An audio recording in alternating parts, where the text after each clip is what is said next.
While looking around the restaurant for a client I was supposed to meet, I saw my ex-wife, Susan. She was sitting with a slightly overweight middle-aged man. You could tell he was once in good shape, but good food and time had taken their toll on his physique. Susan was sitting right next to him, and you could tell she was in all her glory. Everything about the guy screamed money. As I stood in the foyer and looked at her, a flood of memories came flooding back to me. It's been 3 years since our divorce, and the emotions have resurfaced like it was yesterday. That's how I got to where I stood today, looking inside instead of sitting next to her. However, as you will see, her wish came true. All my problems started when I had to travel to Albany for a meeting with a client.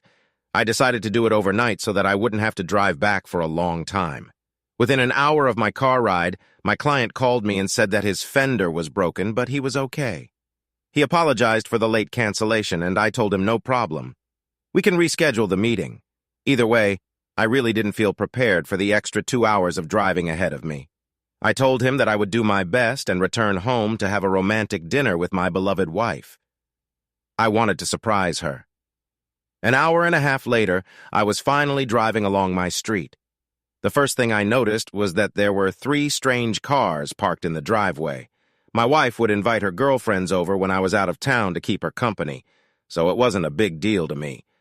I parked my car on the street.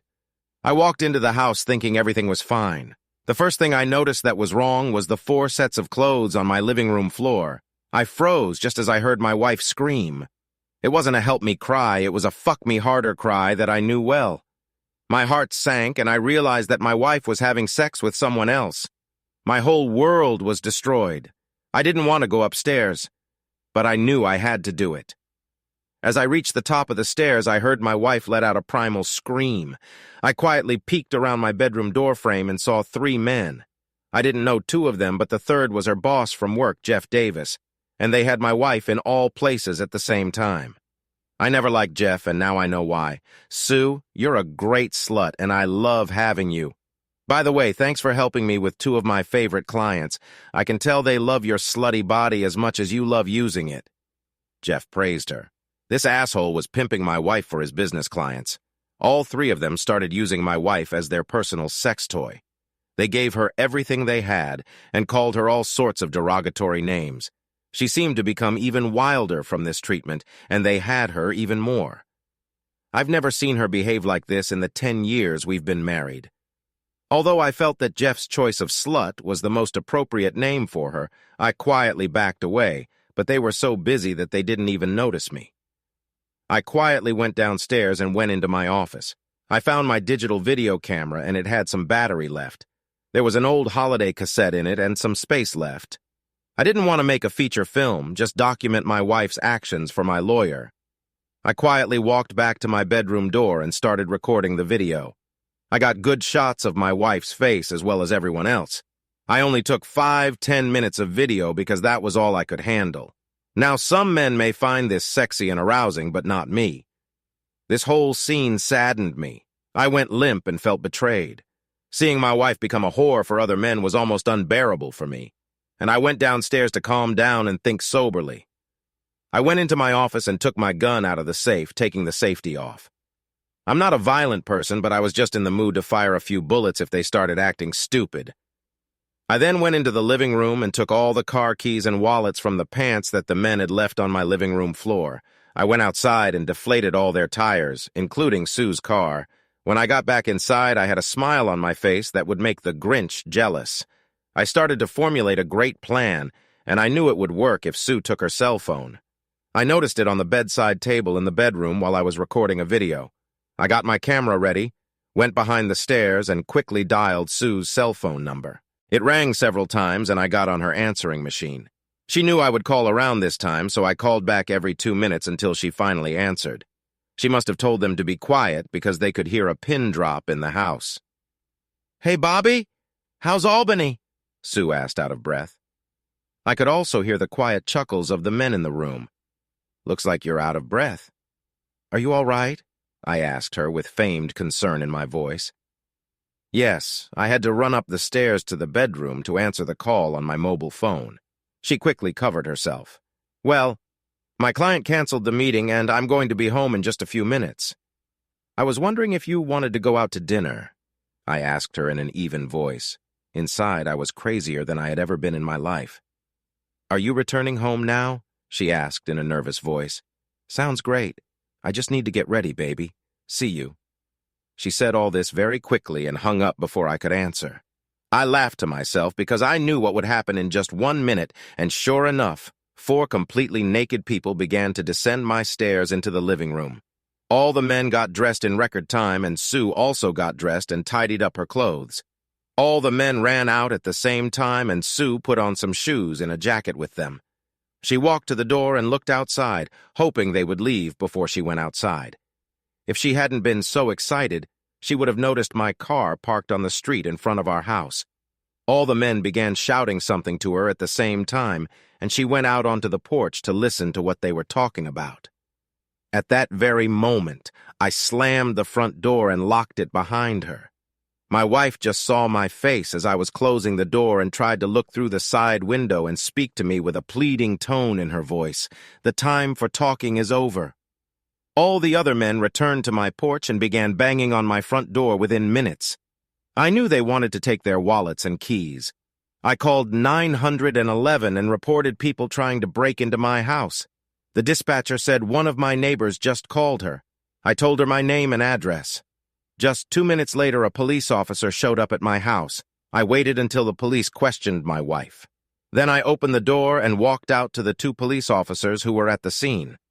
Officers, these men raped my wife, and I want them all arrested, I told the police.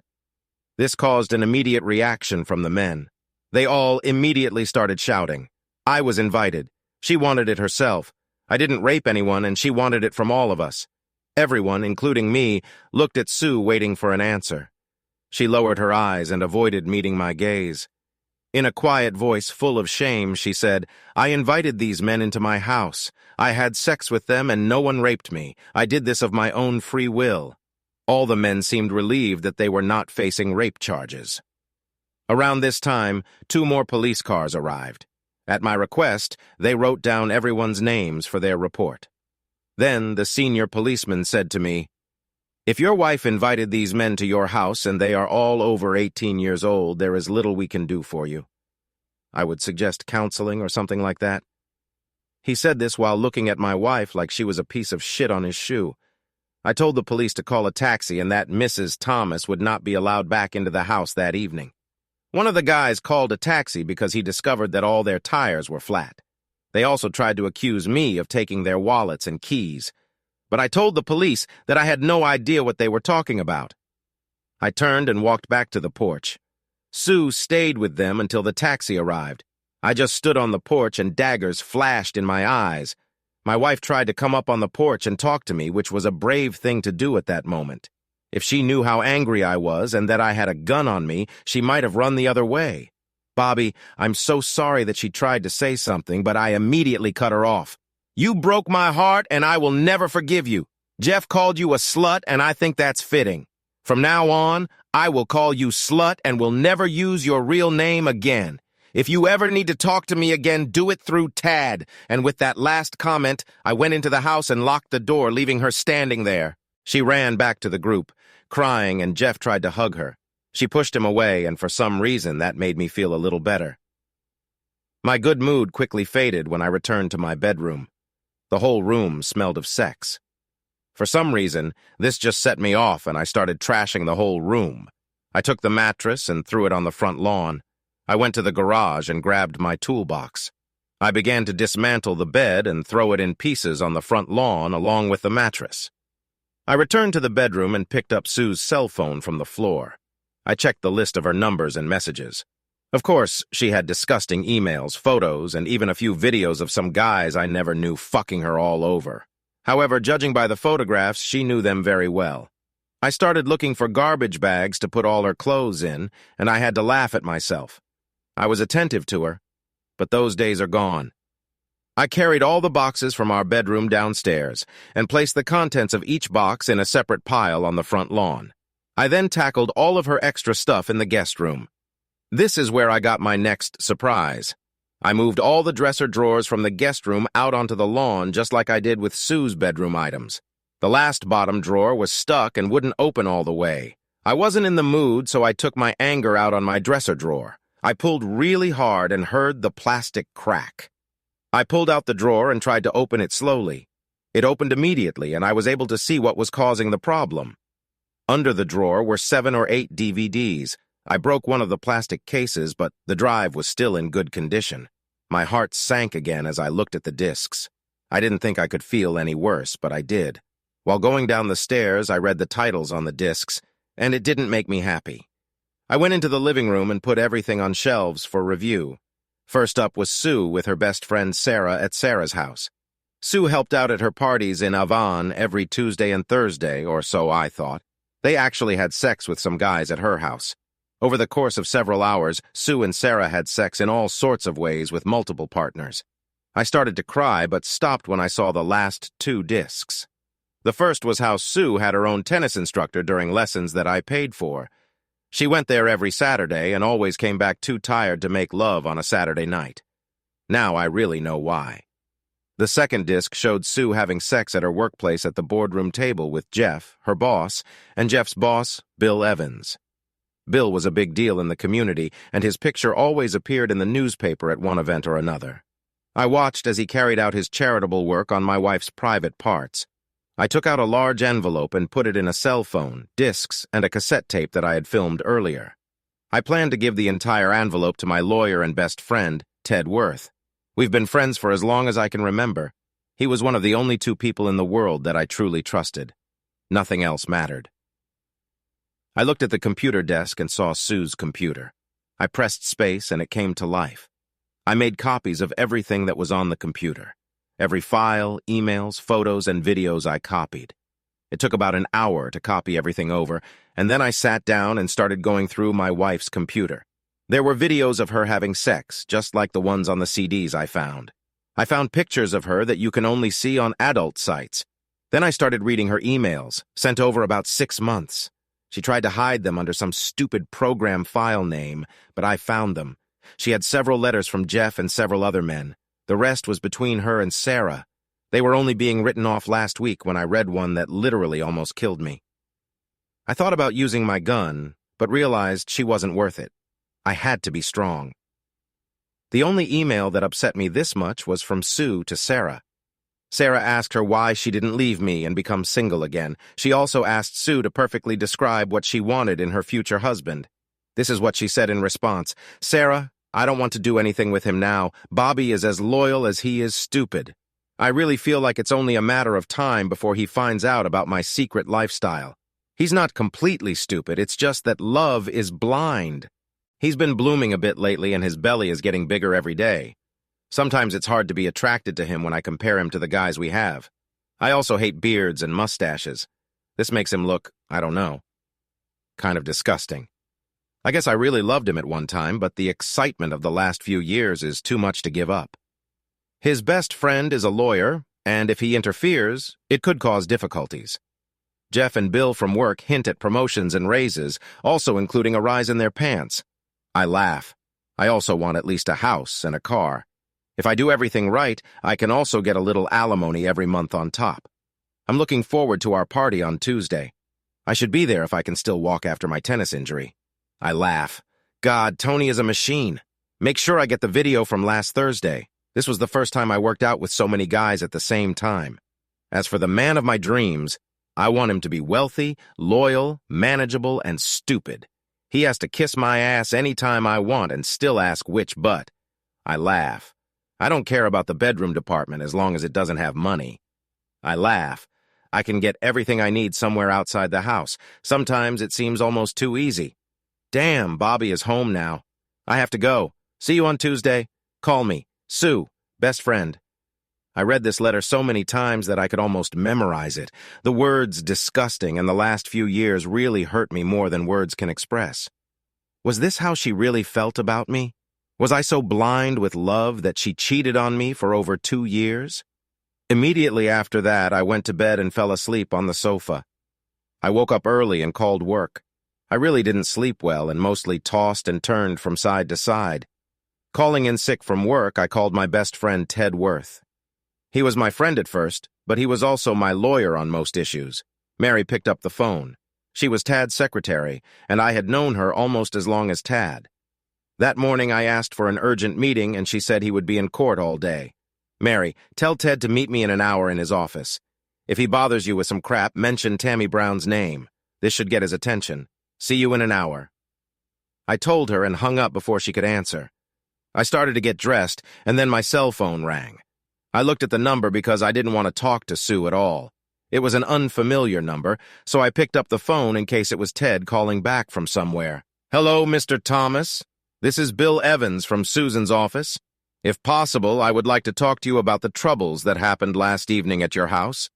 If you would see fit to meet with me today in my office, I would like to help clarify the situation for all concerned. I wasn't sure he knew I had video of him having my wife at his place of work, but I knew he was worried about two of Jeff Davis's big clients. Plus, my wife and Jeff were valuable to him. I don't think he wanted to lose his valuable employees.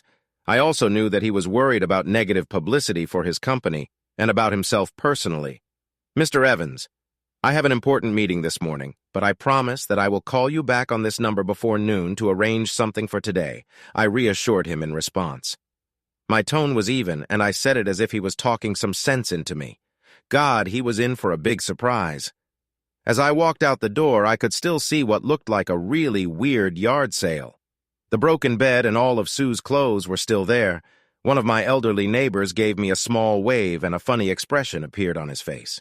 I knew I was going to be a 9-day wonder, as they say in the news business. It was a suburb. I went to the city center and had something to eat. I gulped down some food and headed straight to Ted's office. Mary prepared a cup of coffee for me. Lots of cream and no sugar. We really knew each other for a long time. Holy shit, Bobby. I don't know what you have for Ted, but I mentioned his name and he told me to cancel all appointments for today. I could use a month off if you want to tell me who Tammy Brown is, she added jokingly. You'll have to ask Ted. By the way, where is he? I asked her. He said he would be there right away. He needed to reschedule his meeting with the judge for today's court hearing. She told me just at that moment he entered the door. Holy shit, Bobby. Tammy Brown, you must be in big trouble for mentioning that name to me. Come into the office and let's talk. Mary, don't connect me with anyone right now.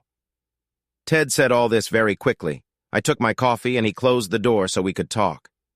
I told him about the events of the previous evening and what I had learned about Sue's new lifestyle. Then I gave him an envelope full of things I had collected, and he finally spoke. He listened to my story and never interrupted. I could see the legal wheels turning in his head as he recalled the events of the previous evening. I also told him about Bill Evans's request for a meeting today. Well, Bobby, as they say, first things first. I've known you for a long time, and I know you're devastated. Is there any chance that you and Sue will make peace? He asked me. Ted, if we were talking about Katie, your wife, and you saw those videos and read the emails, you would leave her in a heartbeat. I want a divorce, but I also want to do some serious damage. I'm not going to go quietly into the night, I admitted to him. Okay, first we'll sue Tony and the Ace Tennis Club. We can't touch Sarah because she's just a good friend who plays with Sue. Sue's company is a different matter entirely. Secondly, I plan to sue the two clients who are at your house as well as their companies. We're also going after Jeff Davis, Bill Evans, and company. He said, this might get bad before it gets better, Bobby. He told me I don't care even if I have to stand on the street and use my fists. I'm going to make these people pay for screwing me through Sue. I told him with anger in my voice. Okay, Bobby, tell me again what Bill Evans wanted and we'll go from there. Ted told me we discussed several different options and I liked the last one the most. A full frontal attack on Sue's company sounded best. I had an ace up my sleeve with video footage of Davis, Evans, and Sue in their boardroom. Ted told me that as Sue's bosses, they controlled her position. It can also lead to serious jail time. I liked the way it sounded. Ted also hinted that once Bill Evans found out what we had on him, his attitude would change and they would offer me some money. I told him that if it was less than $2 million, he could kiss my ass. I'll tell you what, Ted, let it be $2.5 million. I've seen your legal fees before, I told him with a laugh. Come over tonight at 7 p.m. and Katie will cook a delicious dinner for both of us. I think you could use a break from home, he demanded. I called Bill Evans back and made an appointment for 2 p.m. Immediately after this, Mary poked her head into the office. "Ted, they're calling you on line 1, she told him. "Mary, I told you no calls," he said and got really angry. "Sorry, Ted, but this is Susan. She wants to talk to you and I thought you might want to answer." Mary continued. "Sorry, Mary, it's going to be a long day and it's just getting started. Does she know Bobby is here?" he asked her. "Not that I know, Ted," she countered. "Tell her I'll talk to her in a minute," he said more softly as Mary quickly walked out into the reception area. "Well, I bet she's already discovered that her cell phone, computer, and all her DVDs are missing. I bet she was mad that I dumped all her shit on the front lawn along with our bed. I told him, wow, you really had a busy evening. Let me talk and don't interfere in the conversation.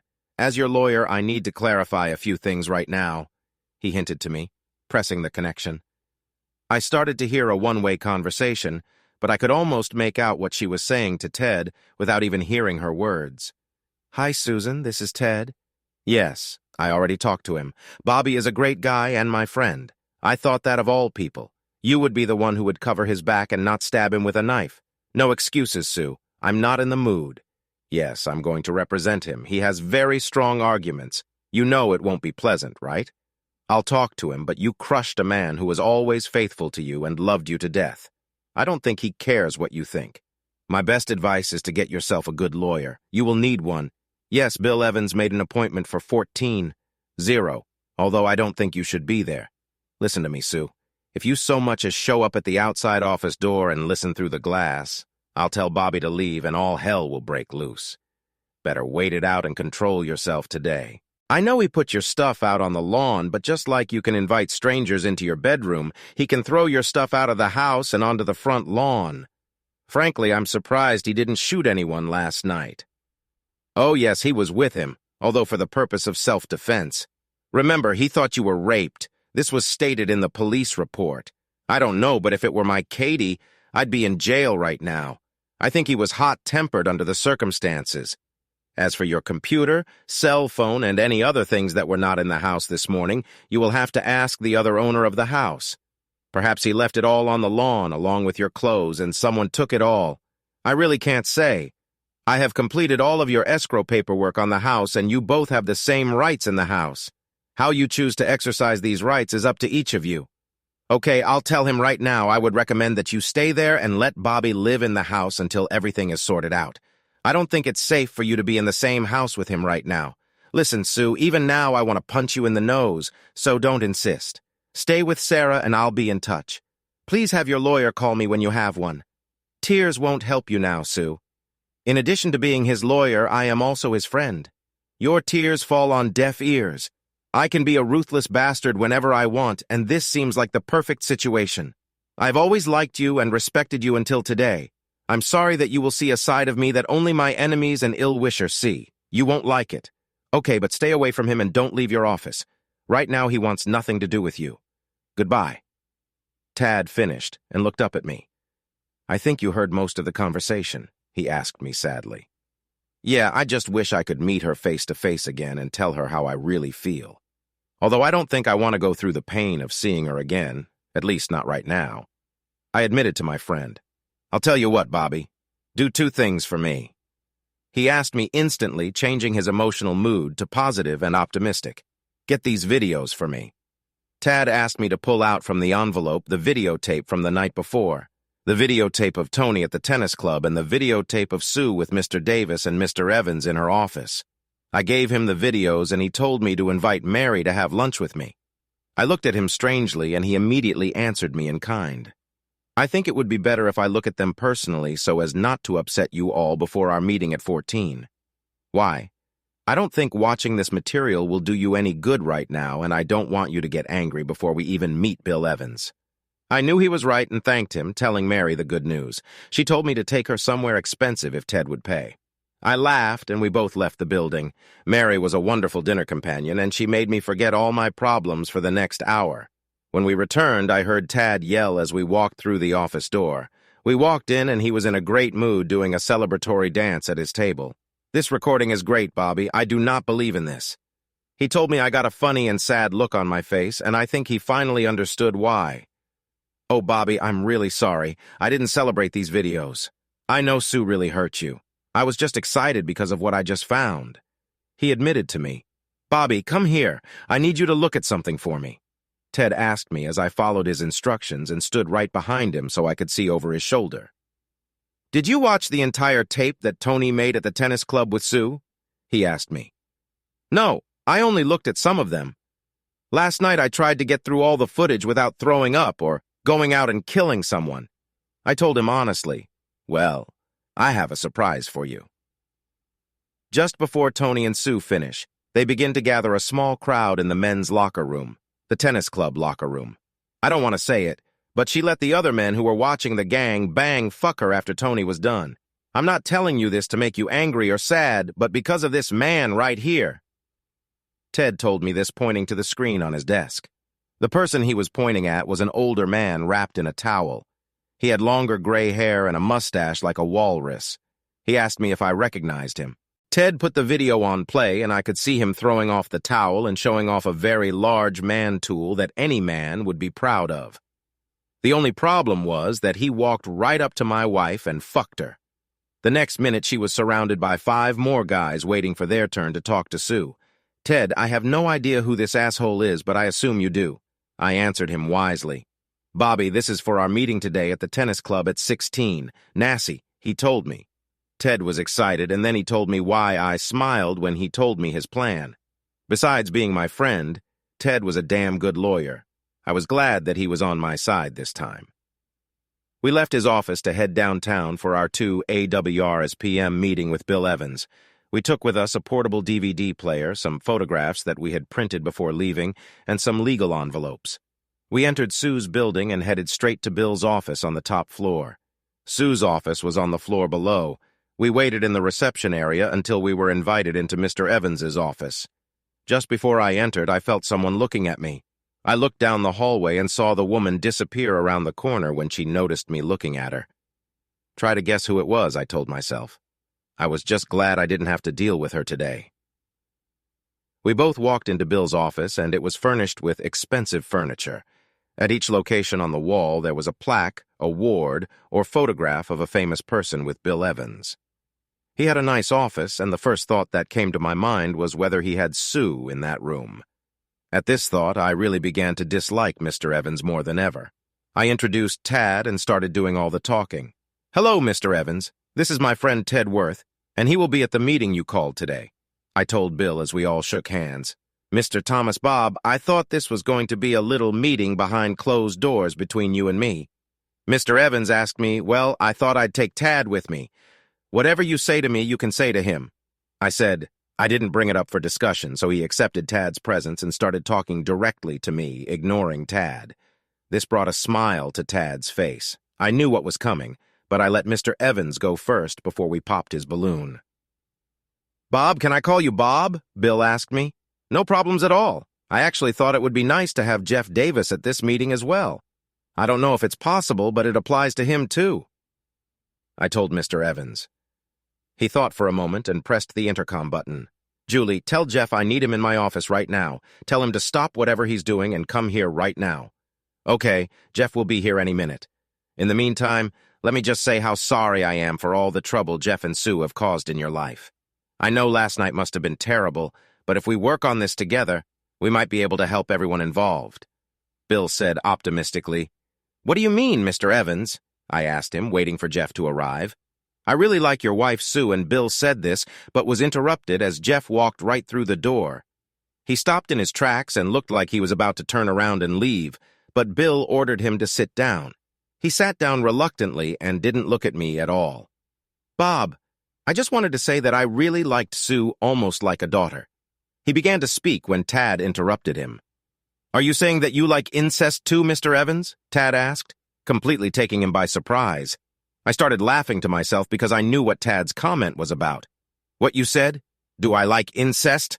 What the hell does this mean?" he asked Tad with righteous indignation. "Well, let me show you, as they say, a picture is worth 1,000 words," Tad told them, putting the DVD player on Bill's desk. "These are stills from the video that you will see in just a minute." Tad handed them to Jeff, not Bill. Jeff's eyes became as big as saucers, and he slowly passed them straight to Bill. The photographs showed Bill and Jeff both paired with my wife, and there was no doubt about who was in the picture or what they were doing. I even think Bill recognized his own boardroom table where he and Sue used to have sex. Jeff, are you going to tell me that you were stupid enough to record this on video and even give out copies? Bill asked, almost at a loss for words. It was clear that Jeff had no answer at the moment and was completely tongue-tied. Well, Mr. Evans, this is how it will happen. Oh, by the way, I'm Bobby's lawyer and also his friend. So let me tell you what we want and how we want you to handle it, Tad told the stunned audience. I enjoyed every minute of it. First, Sue will keep her job, period. Bobby senses that she will need a job, and she seems to get along very well with everyone here. He said this to Bill with a slight wink. Secondly, Mr. Davis is no longer welcome here, period. Sue stays, and this guy leaves, Tad said to Bill, pointing at the stunned Jeff. Thirdly, we want you to make us a monetary offer that does not insult our intelligence. We will only consider your first offer and respond yes or no within 5 business days. We plan to go to court before the end of 2 months and maybe earlier if necessary. Before they could say anything, Tad pressed play and turned the screen around so Bill could see it. It showed both men possessively having my wife over and over again in their conference room. Jeff didn't need to watch since he was the one in charge of the video recording. Bill just watched with his mouth open. I could see the gears in his head working overtime. He thought about how to save his business, his reputation, his family life, and most importantly, his money. I knew something was going to happen soon. Jeff, when these gentlemen leave today, we will have a very serious conversation about your future employment here. I'll talk to my lawyer and see if we can work out a figure that makes you a little happy. You both understand that this could be very bad for business if this becomes known before my proposal is considered, Bill stated, thinking out loud. Don't worry, Mr. Evans. We will keep your secret until we see your serious proposal. However, I would not be in a rush to fire Mr. Davis right now. He may have a few extra copies of the videotape. He can use this as leverage if we don't do it. You and Mr. Davis can discuss this yourself. Oh, and by the way, you both could face prison time for having sex with an employee, which directly affects your employment and promotion, Tad told them as we both stood up to leave. Tad took back the DVD player and the pictures we had brought. We left as Bill and Jeff were about to have a little heart-to-heart. I went over to ask Tad something, but he told me to be quiet until we got outside. I didn't notice my wife standing around the corner trying to eavesdrop on our conversation, but he did. The last thing I heard was Mr. Evans shouting into Julie's intercom, "Get Sudamus here immediately." I smiled because I knew it would be a fun meeting.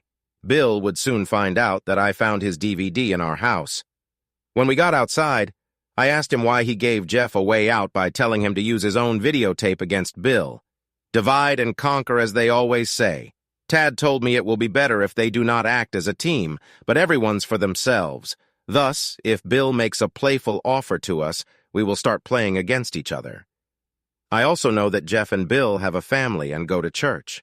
Although you wouldn't know it from the videotapes they're filming, they don't want to rock the family boat right now, Tad told me wisely. As I left the building, I realized that this would now be the place where my wife cheated on me rather than the proud place where my wife works. I felt sad about this thought, like many others in my head. Tad brought me back to reality. Okay, let's have a beer before our next meeting at 16 Watts at the tennis club. We could both use a drink right now, and I need to ask you something, but I'm not sure how to do it yet. Tad told me about this while we were driving across town towards the tennis club. We popped into a cute little bar restaurant next to the tennis club. Tad ordered 2 beers and started talking to me. Bobby, I think Bill Evans will make an offer, but only for a little less than $1 million. I know his legal team from another firm, and they are very good. The main character is also a realist. I'll call him tomorrow and let him know that a bad low-price offer won't be good for his client's business or family life. I'll offer them to do it for about $3 million or just forget about it altogether, he told me. Next, I need to know if the offer is not accepted, which may be whether I can drag Susan through the mud. I won't be kind to her for anything in the world. I can't do anything other than what I know will win the case. It will be my unpleasant job as your legal representative if it comes to that. This can get ugly and very public. I will use every tool at my disposal to win our case. You may not like all the details that might become public about Sue, your marriage, and possibly your sex life.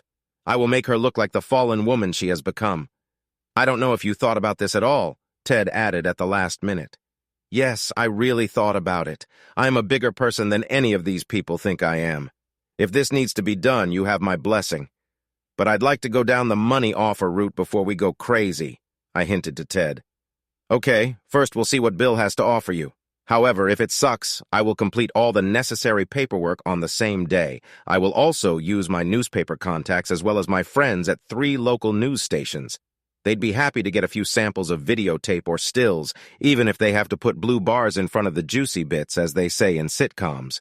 Ted, you've always been there for me, and I trust your judgment. I just wish this whole mess never happened. It was more fun to be a clueless husband than to be publicly cuckolded by a cheating wife. You still have my permission to do whatever is ever necessary. After all, I didn't start this shit, but I'm going to end it soon, I told him with anger in my voice. Okay, Bobby, no problem. Now let's discuss the material for our next meeting. This guy, Mr. Harry Rydell, is the owner of the Ace Tennis Club. This is the guy I pointed out in the video in my office. He told me he will say that adults will be adults and he will not be able to do anything for us. Even Tony's tennis coach can be fired just for show. Then he could hire him again next week. I checked and Tony is very popular there, especially with the ladies, if you know what I mean. He could hire him back to save face with the club members, but remember, Bobby, it's mostly men who pay the club dues and women go to. Don't forget this fact because it will be important for your interaction with Mr. Rydell. He told me how things were. We arrived just in time, and you could tell Mr. Rydell and Ted didn't like each other. This was evident from the first time Rydell spoke. Okay, Worth, you called the meeting, so let's finish. I want to get this over with as quickly as possible. Mr. Rydell told Thad without any kindness. Mr. Rydell, this is Bob Thomas, he said, nodding in my direction, and his wife is a member of your club. It has come to our attention that Tony Simba, your tennis instructor, was having an affair with Mr. Thomas's wife. We want to know what you plan to do about this, Ted finished. He waited for Rydell to speak, but even I knew that he would take everything upon himself and in a few words send Ted to hell. Look, what 2 adults do in the privacy of their own home in their free time is up to them. I'm not their mother, so stop wasting my time, Harry Rydell told us. As for you, Mr. Thomas, if you can't make your wife happy in the bedroom, don't come to me cry and then blame me if she cuckolds your sad ass. There are many unhappy wives who go to the Ace Tennis Club. Some of them keep coming back because of the personal service my staff provides them. If you know what I mean, Harry said this winking at me. I would have reached out and hit him, but Ted grabbed my wrist and whispered to me to keep my cool and follow his lead. You see, Harry, you are operating on the assumption that this happened outside the club and that it happened without the full knowledge and approval of the owners. It would be wrong of you to assume that Harry, Ted told him, pulling out a DVD player and placing it on his desk. Ted pressed play and turned the screen towards Harry. This was a hint that Harry was throwing in the towel and starting to have my wife. It was clear that he did not like the look of the video recording. Thad began to speak before Harry had a chance to think. Harry, you with full knowledge of this and with the complicity of your work colleague took advantage of the services of a paying member of your club. Mrs. Susan Thomas, a married woman, even received her dues from Mr. Thomas. Now he is a dissatisfied customer. Ted told the very quiet Mr. Rydell about this. When this comes out, all men, that is men who pay dues, will want to know whether their wife is having sex here when they also pay the bills. I'll have to subpoena everyone who was in the locker room that day. I'm not sure that they, that is those who are married, will not be too happy with you about this. Ted began to tell him in an almost fairy tale tone. I also almost forgot about the reasonable expectation of privacy even when videotaping the locker room in the first place. Harry, when I'm done with you, your club will no longer be the beacon of community it once was. And I also think your bank coffers will be a little lighter in the near future, Ted added for greater persuasiveness. So what we want is for you to make us a serious offer and call me back right away. If you do this in a timely manner, it can save you a lot of inconvenience and loss of money. Ted finally finished. We could see Harry, Rydell considering his options. Ted, as always, you're a real asshole, but I can't argue with your logic. I'll call you tomorrow with my offer. If I pay, all the tapes will return to me and never see the light of day. I will fire Tony voluntarily. Now, if that's all you legal blackmailers came for, get the fuck out. Harry, Rydell told us as Ted took the DVD player with a smile and turned it off. Oh, by the way, say hi to Tito Martinez, Ted said to Harry, leaving the room. Go to hell, Worth. That was all Harry could say in response. Ted laughed all the way back to the parking lot. It was a lot of fun, so now we're waiting for suggestions, Ted told me as we went to his house for a delicious home-cooked meal.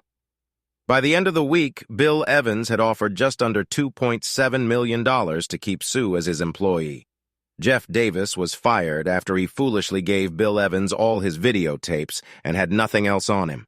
So Bill just fired him, and there wasn't much that poor old Jeff could do. I went after the two idiots who were with my wife the night I caught her with Jeff. They were two of Jeff's big clients. Well, they both didn't want any publicity either from a company standpoint or for themselves, so they each offered me $1 million to leave. Harry Rydell didn't want to offer anything and told us to sue him. We did that, and he lost $3 million when we were done with him. He had so many questions about who was fucking who at the club that he lost half of his club members and was forced to give up everyone else. I think he thought he could get away with it, but the judge didn't like the footage of the private locker rooms. He also didn't like it when people had other people's wives. I gave Sue a house and a car just like she wanted. Although I didn't have to pay her a penny in child support, I only saw her twice in court. I called her a slut both times when I said hello, and it made her cry. I always wondered why she was crying now and not before she started all this crap in my life. For being the worst time of my life, I got more money than I ever had. I was smart and took Ted's advice. It still hurts, and I carry it with me to this day. All the events of that terrible year that I have just described came to mind in the blink of an eye. I didn't even notice anyone talking to me until I woke up from my flashback nightmare and heard the restaurant manager ask if he could help. I wasn't sure how long I stood there, motionless, remembering the past. I shook my head to clear my thoughts and returned to the restaurant. Sorry, I was just thinking about a problem I had once.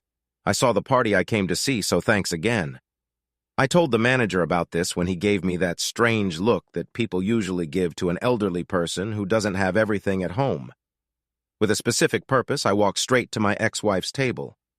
I think the surprise hit her first. When I was last married to Susan, I was overweight and had long hair and a beard. I allowed myself to take it easy on my sore knee from an old baseball injury. That's what I told myself at the time, but I just got used to my life and my wife. Now I had my hair cut short, skinny from working out every other day, and my knee was fixed thanks to the money I got from Jeff and Bill's company. My suits were now expensive, and I always tried to look good in public. I decided to speak first. "You look great today, slut." "I almost forgot how good you looked," I said, trying to get her to talk. I still knew how to push her buttons, and I did it on purpose. "My name is Susan Bobby. Why don't you call me by my name?" She answered me the same in anger. "Hey, I didn't tell you your name, slut. You know who did. I just think it's appropriate. I told you 3 years ago that you broke my heart, and I will always refer to you by that name." I told her about this when the guy next to her began to protest and get up from his seat. Sue pushed him back and told him not to make a scene. She cried a little, and her makeup ran. Her boyfriend said, "Go powder your nose, Sue, and put your pretty face in order. I'll take care of this asshole for you." And with these words, she stood up, looked into my eyes, and I looked back at her. With just one glance, I must have shown all the pain I had been carrying within me for the past 3 years. She cried again, even harder.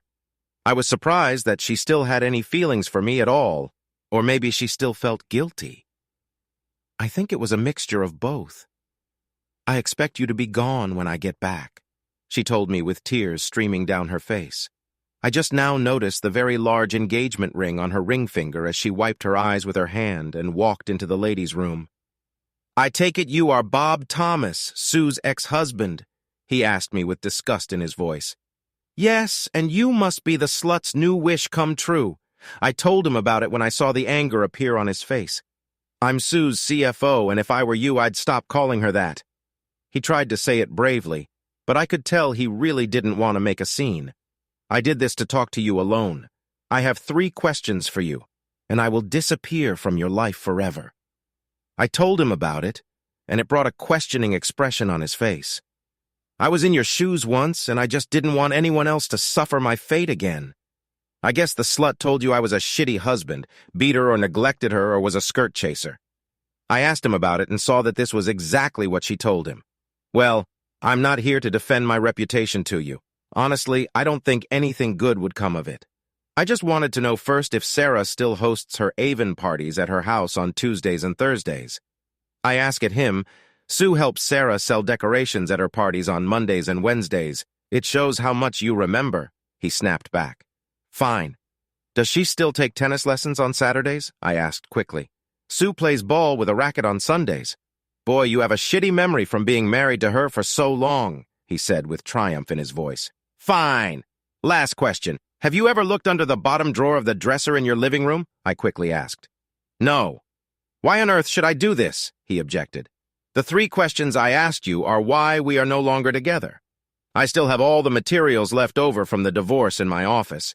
Legal shit, emails from Sarah and the slut, and hours of videotapes.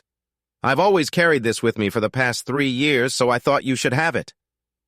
I said this, taking out a very old and folded piece of paper from my wallet. This is what the slut wrote to Sarah when she asked about how to get rid of me before I discovered that the slut was cheating on me. I didn't know her at all after I read that letter, and I probably still don't. But it's all about you, I said, handing him the paper. However, I knew Sue very well and knew that she was a person of compulsive habits. She always did the same thing the same way every time. Sometimes it drives me crazy. I also had the feeling that just because she had a new man, she would still do what she always did. He seemed hesitant to take the piece of paper, but I think curiosity got the better of him. He reached over and opened the email. I've carried it with me for the past 3 years, and from time to time I've reread it and tried to improve my life so that no woman would ever write that about me again. Of all the videotapes and other things I learned about, this email hit home the most. I think that's why I still carried it with me. This is the same email that I described earlier in my story. Peter read the letter slowly and placed it on the table. He pulled out a pen, wrote a note on it very quickly, and to my surprise, left the restaurant. No looking back, no thanking me, nothing. He had a completely stone face. I leaned over and looked at what he wrote in her old email. I'll go back to the house in a minute. Please stay here and I will call you back in 15 minutes. Please wait here for me.